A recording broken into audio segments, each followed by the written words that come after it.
show with agricultural news, information, interviews, in-depth weather, and more.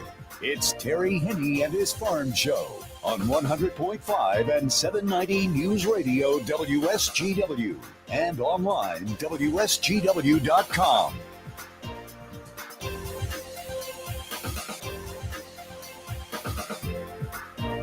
A mostly cloudy good morning to you. I hope your day is going well for you, wherever you might be. Terry Henne here at Radio Center, along with Matthew Lester and Lake and Dew Russell, looking outside, seeing a little bit of light rain shower activity. We've been asking for rain. Well, Mother Nature decided to give it to us. Fortunately for many of you, it was a nice, slow, gentle rain for the most part. So if you picked up an inch or close to it, that was fairly typical. We did have a few locations a little bit less. We had a few locations a little bit more, especially along the I-96 corridor. We did have some reporting stations looking at better than 1.5 inches, and in some cases close to 2 inches.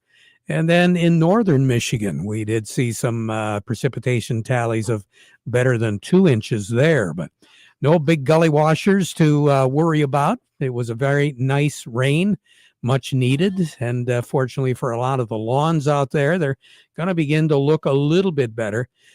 For a lot of the fields out there, things are definitely going to be improving a whole lot, but we're going to have some warm weather to contend with, so we'll talk about that a little bit later on with our weather forecast here. But right now we do have a low pressure system that's situated north of Toronto, Canada.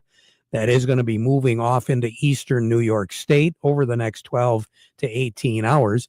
So it does appear as though that one, we're getting the backlash of it pretty much because we have a north and a northwest breeze, albeit light, but still a north-northwest breeze to contend with. Again, it's that counterclockwise circulation of the low.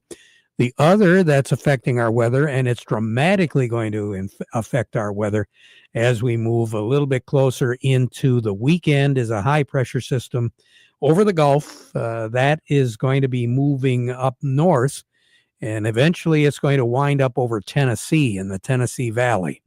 Those two systems are working together. And eventually what's going to happen is they're going to generate a lot of unsettled weather, hot and humid weather, very July-like weather here into the state of Michigan. So we're forecasting some low to mid 90s as we get into the weekend and the beginning of the work week next week. The last time we saw something like that would have been toward the end of August last year. Matter of fact, August the 26th and August the 27th is when we saw temperatures in the low to mid 90s in the Great Lakes Bay area. Then, well, if your memory is a little bit better, 17th and 19th of June, a year ago, our high temperature on the 17th of June last year was 92. And then on the 19th of June, it was 94. So it's not unusual for us to have warm weather like this. And it happened about a year ago from right now. The other interesting thing about June of last year was we warmed up and were hitting those 90s for a couple, 3 days, upper 80s on a few others. But then as we finished the month off, we dropped down to a high temperature toward the end of the month of June of 70. Is that going to happen this year? Well, the chances are really not very good. And long-range outlook is indicating to us that we're in the stretches now of a very warm trend, and we're going to stay that way for the next several days, if not a couple, 3 weeks. So don't worry. It does look like much warmer weather is on the way, and it is going to stay. We're not going to be looking at a string of 90s, but we're going to have a lot more summer-like weather as the calendar officially kicks off summer, and that'll be on the 21st. Normal high for this time of the year is 80. The normal low is 59. Record high in this day is 102. That was set back in 1995. Incidentally, the warmest ever 19th of June was in 1995. 102 was our high and 70 was our low. Now the coldest, the record cold, 1926, we dropped down to 42 degrees on that day. The coldest ever 19th of June was back in 1980. 59 was our high and 47 was our low. So, yeah, comparative-wise, it was pretty chilly. Long-range outlook, we alluded to it for the period to take us right up to just about the beginning of the 4th of July holiday. Our temperatures are going to be ranging above normal for this time of the year. Precipitation values will be above average as well. Sun will set this evening at 9:23, rise tomorrow morning at 5:54, and with our fingers crossed, we should see a sunrise tomorrow morning. So what's going to be happening for the remainder of the day? Well, Matthew, right now, what are we looking at temperature-wise? Currently, over at the airport, we have some light rain at 62. Over in Midland, we also have some light rain at 62. Here at Radio Center, it's cloudy at 63. We have northwest winds at 14, gusting up to 20 miles per hour, and our pressure's at 29.80, and it's rising. We are beginning to see a little thing of the clouds right now. Southeast Michigan, Mount Clemens is reporting partly cloudy skies, partly sunny skies. Benton Harbor, Holland, Ludington, just to name a few, are looking at partly sunny skies. Up north, Beaver Island is reporting partly sunny right now at this stage of the game. And you take a look at the Upper Peninsula, we're looking at partly to mostly sunny skies for almost all of the UP, the only exception being with cloudy skies in the Kinross area. But Frankfort is looking at partly sunny skies. Manistee has partly cloudy skies. A little bit of light rain and drizzle also sprinkled in across northern Michigan. And as we said before, there were some locations in northern Michigan that did pick up better than 2.5, almost 3 inches of rain. But for those folks that were a little concerned when they heard forecasts out there of close to 4 inches of rain, if it did occur, it was only in a spot here and there, not that heavy of a precipitation pattern. And obviously, for a lot of us here in the Lower Peninsula, with the exception of Macomb County, we did not have the tornadic type effect that many folks were concerned about and expressing their concern in their weather forecast yesterday. Our forecast, as many of you are aware, is that we were going to pick up some rain, much needed rain. In most cases, an inch, maybe about 1.5 inches, and that was going to be it. And for the majority of the folks here in the Great Lakes Bay area, Michigan's thumb, and over a good portion of the state, really, we were looking at precipitation tallies of 3/4 of an inch to about 1.25 inches. Back 40 in Richville, we had just under 9/10 of an inch of rain. And as I say, a little bit more rain in some areas. I know, Lakin, you reported at your place a little bit better than 1 inch, huh? Yes, Munger had 1 1/10 inches. And really needed it. Yes, the crops got a nice drink. They sure did, they and did. they're looking pretty good. They are. A little bit later on, we're going to talk to Vic Huffer over at Freeland Bean and Grain, and he'll kind of give us an idea as far as what the crops are doing there. Nothing going on as far as our markets go today, Juneteenth, so the markets are closed. We do have closing prices from Star of the West. We'll pass those along to you, and we'll also pass along the latest figures that we were able to pick up from the Chicago Board of Trade and the Mercantile Exchange as things closed up there. That's a look at our weather. Coming up, as I said, we'll be talking to Vic Huffer a little bit later on, but before we get to him, we want to remind you the weather forecast brought to you by the folks at Nutrien Ag Solutions. Nutrien Ag Solutions has the local expertise to recommend the corn, soybean, and other seed products that are the best fit for your field.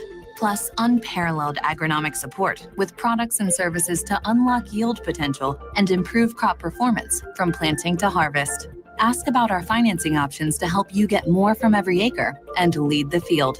Visit your local Nutrien Ag Solutions branch or go to nutrienagsolutions.com. They say there's a secret to growing a great crop. At Nutrien Ag Solutions, they beg to differ.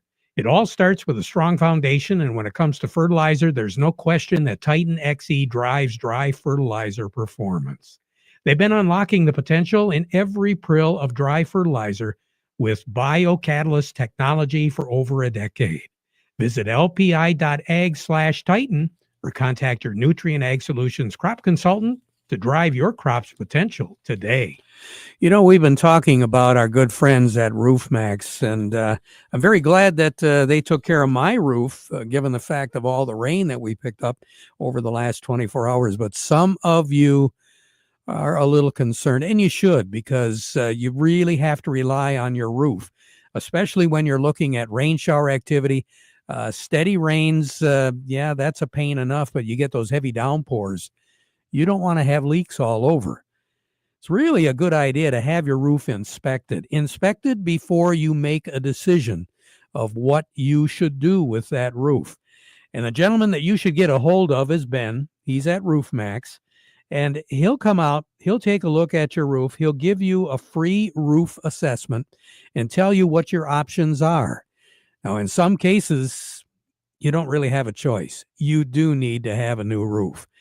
Roofs, they're kind of like refrigerators.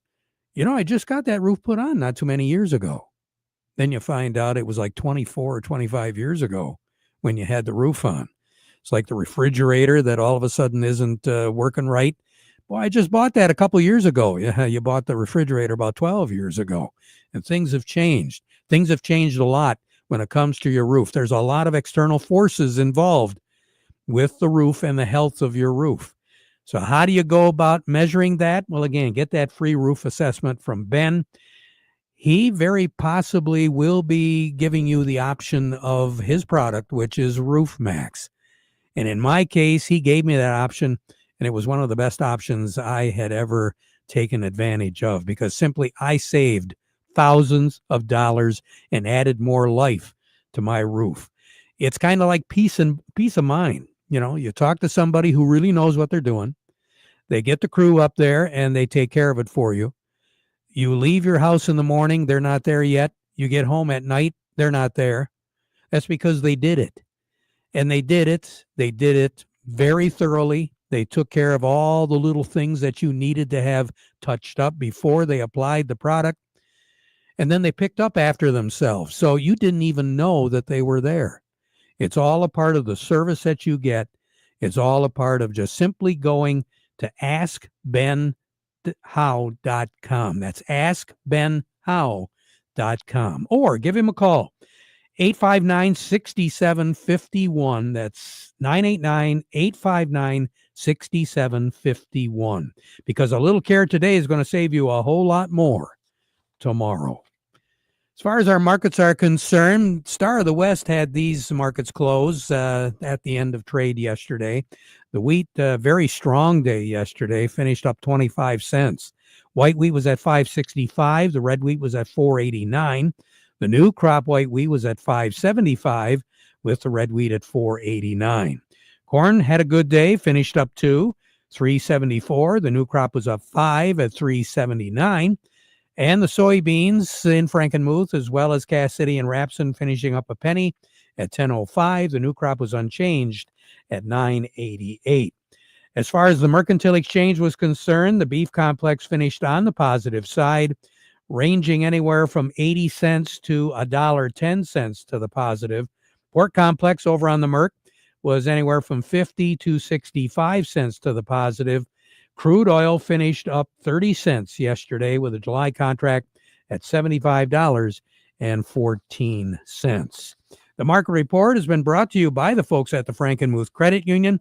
You know, they're available. They've got lines of credit, equipment loans, financing for purchasing land, credit cards, and more. And they can be your hometown financial solution.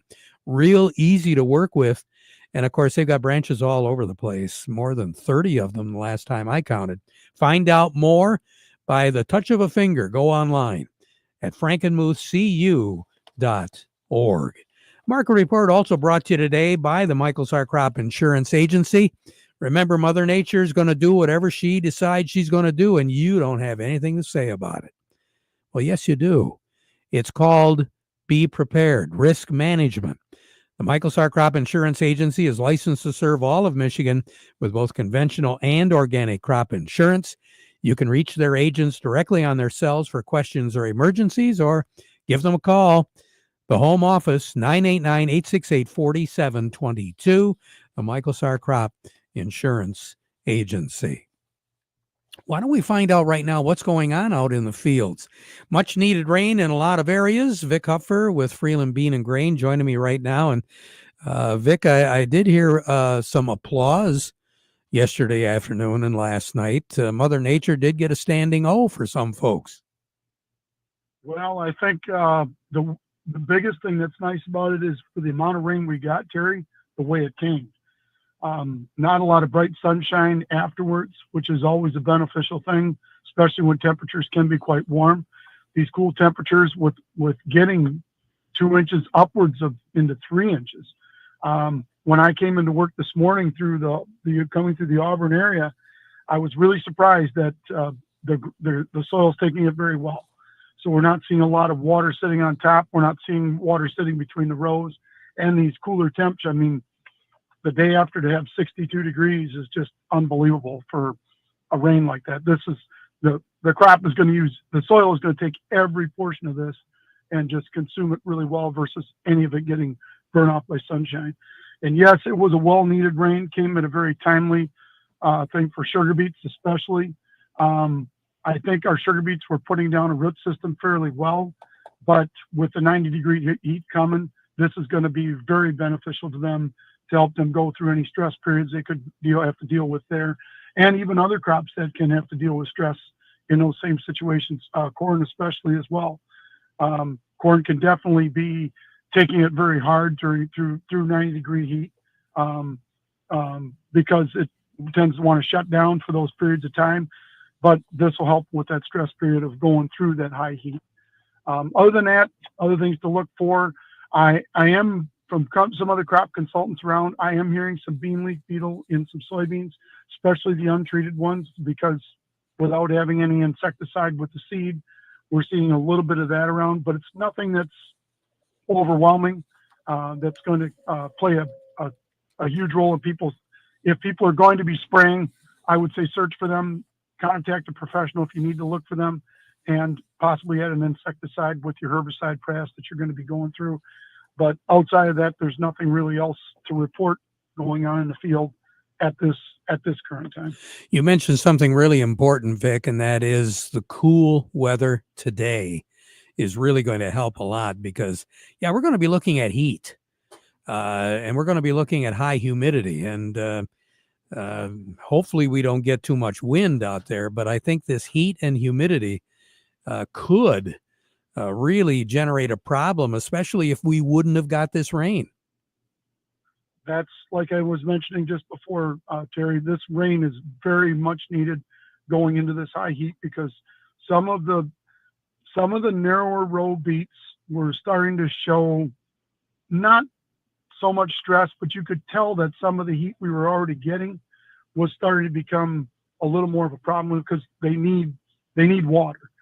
We were getting quite dry, and with this rain, this is going to make a huge impact for the next week that we're going to see with some of this rain.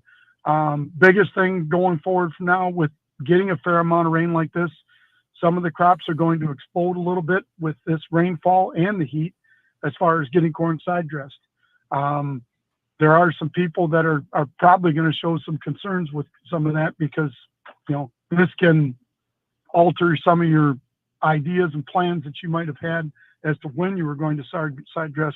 So just telling folks to keep on top of that because corn is going to grow very fast with this rain and heat. And I have to say the dry beans, a lot of guys got them in just on time. I did notice this year, Vic, a little bit more so, but I think this has been a trend for the last several years is guys have put the dry beans in and then they've rolled them. Yes. Rolling dry beans has been something that's been going on for about the last, not so much mainstream, but more in the last 5 to 6 years. With these direct cutting combines that we're using today, rolling the ground just takes care of issues with stones. They're able to, it tends to flatten the ground out enough to where it almost seems like it makes the beans want to be more of an upright profile to be able to cut easier, to do a better job with it. But I think for the most part, it's to protect from running into stones. And with also rolling, we're seeing with the drier weather, it helps keep that moisture, trying to pull that moisture to the surface like we used to do with a Cully Packer years ago. So I think that's some of what this brings into play. But I don't know for certain, but I think I even saw somebody, I'm not going to mention who because I don't know if it's true or not, but I think I saw somebody earlier this season roll the ground before they went in and planted beets. So I don't know if that's true or not, but it seems to me when I saw them rolling the field that they're planting sugar beets afterward. I don't know what the reasoning for it is, but it'll be interesting to see going forward what that tends to bring out towards the end of the year. But it was just kind of an interesting aspect that I saw. Well, maybe you and I saw the same field. I don't know. I have seen it this year also, and I was very curious because I didn't know what they were going to be planting there because it was relatively early in the planting season, and it wound up sugar beets. And I'm looking at the stand, and it seems to look good. Yes, and I don't know what their reasoning is for it. Maybe it's just to try something new, to see what that might do. I don't know. I mean, stones aren't really a big problem when it comes to harvesting sugar beets, so I don't see that being the issue. The weather was not exceptionally dry, so I don't see a moisture issue being the thing. I guess it's just something that they're trying to see what it does, but it'd be interesting to see what the outcome is. Yeah, very interesting. Vic, thank you so much. I really appreciate it. You take care. Have a good one, okay? Yep, you too, Terry. Thank you. Vic Huffer from Freeland Bean and Grain, taking care of business since 1983. Going to take a break. When we return, we're going to talk to Lake and Do Russell a little bit about government involvement in agriculture. Surprise, surprise. Plus a few other things as well. Jerry Samolsky will be joining us too. All of that, but first this. Summer's here, and whether you're growing corn or cucumbers, your plants are working hard. Make sure your soil's working just as hard with a boost from Dairy Dew. At Morgan Composting, we know that healthy soil holds water better, makes nutrients more available, and keeps plants stronger, even through summer heat. Our products are loaded with microbial life, humic and fulvic acids, and natural nutrients that build real soil structure. Use Bloom Blaster or Veggie Blaster in your garden for a vibrant harvest, or go to a custom blend tailored for your farm's needs. We've got organic options for row crops, hay, and pasture too. Don't just fertilize, feed the soil. You'll see stronger roots, better yields, and more resilient growing season. Find us at dairydew.com or visit Morgan Composting and grow healthy from the ground up. Healthy plants come from healthy soil. Healthy soil comes from Dairy Dew. Do you have a yield monitor in your combine? Do you print off a pretty picture every year, but you don't know what to do with it? Why don't you have PC Ag Solutions analyze your data to help you make profitable decisions for the upcoming season? We can help you analyze your data from your planter, sprayer, or combine and compare it to your soil types and nutrient availability. Anything from the planting date to your speed, population, and variety to elevation, drainage, and in-season applications. We can help you make the most profitable decision on your farm. Call us today, 989-868-4444. This note coming up next Wednesday, Rummel Agency is going to be having an open house for a very good reason. It's their 75th anniversary. They're celebrating it pretty much here all June. And they're going to have a big celebration next Wednesday, June the 25th, from 4 until 9 at their office in downtown Frankenmuth. Clients, the community, you're all invited. Just park in the area and join them behind the Frankenmuth office under the tent. Good local food and their very own anniversary beer brewed right in Frankenmuth. All a part of that open house coming up next Wednesday, the 25th. The Rummel Agency. Jerry Samolsky joining me right now with the plant of the week, and the plant got a nice drink yesterday, Jerry. Yeah, listen to Vic.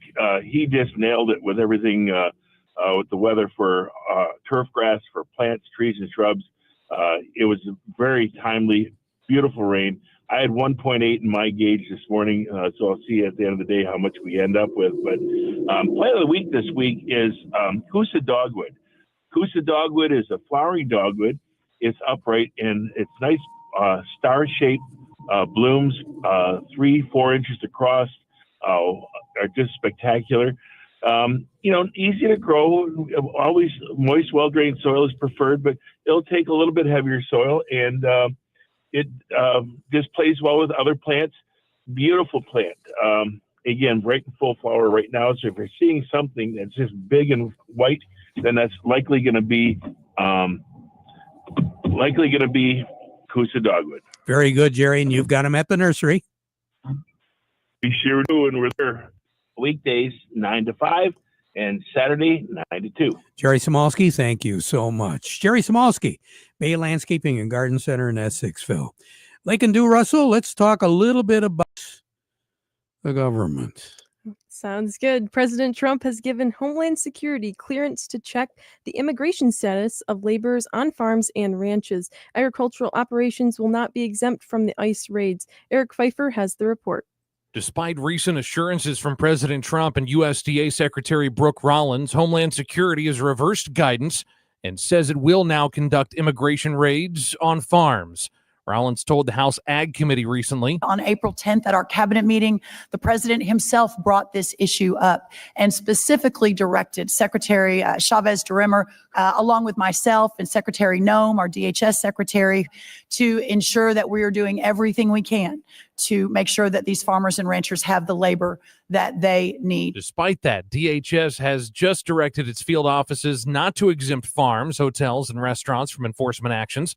A big concern for House Ag Chair G.T. Thompson. Recent enforcement actions have begun to impact and even target agricultural operations, and yet there's still a lack of clarity for producers. Fellow Republican and Iowa Senator Chuck Grassley says that will take action by Congress. We ought to provide legislation that takes care of this issue and have legal employment, and you can't encourage illegal immigration. A legislative immigration solution has eluded Congress for years since farm labor couldn't be addressed alone.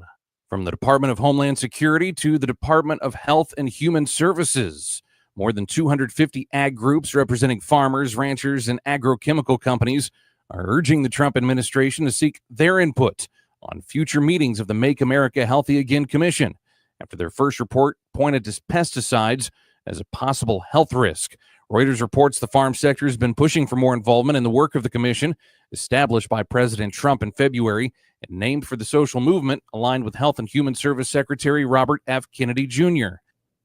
Eric Pfeiffer with Michigan Ag Today. In crop production, around 57% of workers are immigrants, and specifically in fruit and vegetable production, immigrants make up around 49.6% of the workforce. Very interesting. Lakin, thank you.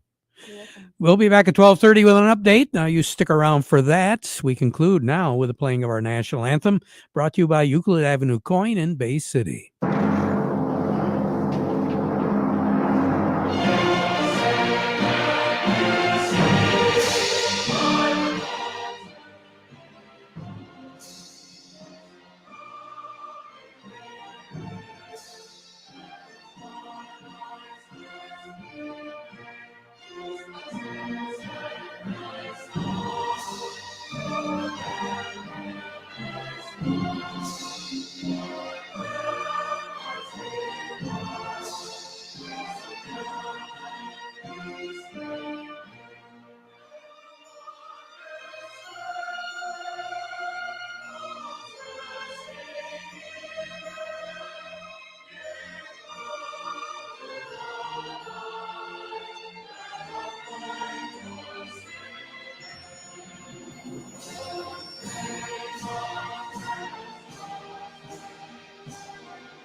Broadcasting from the Stormmaster Exterior Studios, WSGW, Saginaw, Bay City, Midland, WSGW FM, Carlton.